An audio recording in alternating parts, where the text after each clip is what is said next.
really interesting to me and always has been. When we're playing in Germany and we're singing Little Deuce Coupe or I Get Around or Fun, Fun, Fun or Surfing USA, they can't possibly understand what we're singing, but they like the sound, they like the beat, they like the whole concept of the Beach Boys and rock and roll, and we're from America. And so it's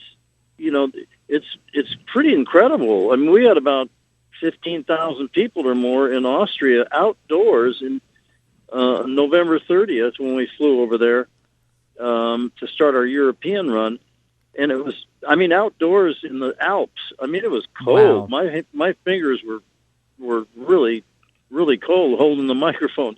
But everybody was dressed in their parkas and all that. That is crazy because they just love it. They want that experience. We're riding along in a bus. We're on our way to Beaumont.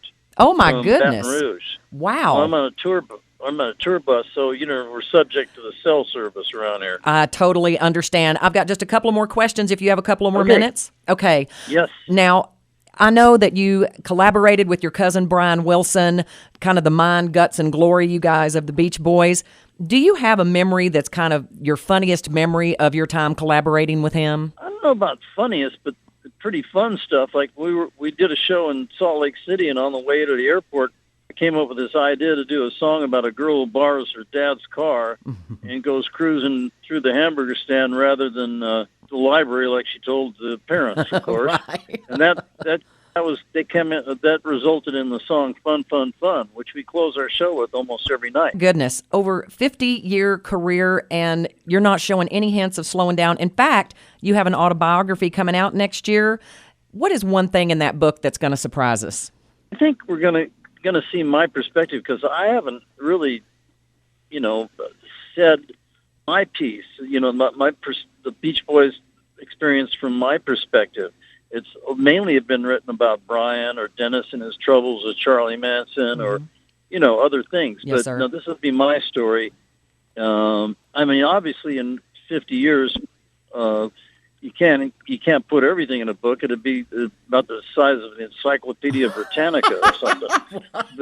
But I'm going to get a chance to describe a lot of situations and maybe set some records straight and all that. And give a little personal experience of growing up in Southern California and what gave rise to our career in the first place.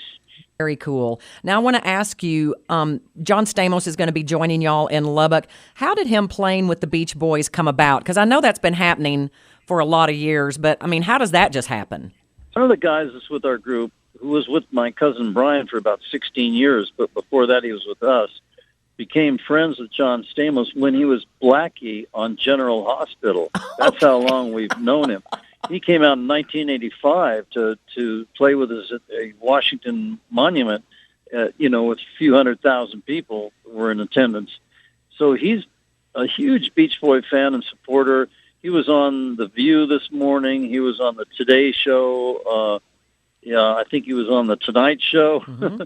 Yeah. Anyway, he's been talking about performing with us. In fact, he told people he's coming to Texas after leaving New York in a day or so. And, he's been just a huge supporter of the Beach Boys. He was involved in producing a movie about the Beach Boys. And he loves nothing more than coming out and playing drums. And we'll back him up on a song that he did on Full House when Uncle Jesse got married, and acoustically on Fuller House, which is a huge hit on Netflix. Yes, it is. That is so cool, and we are so looking forward to it.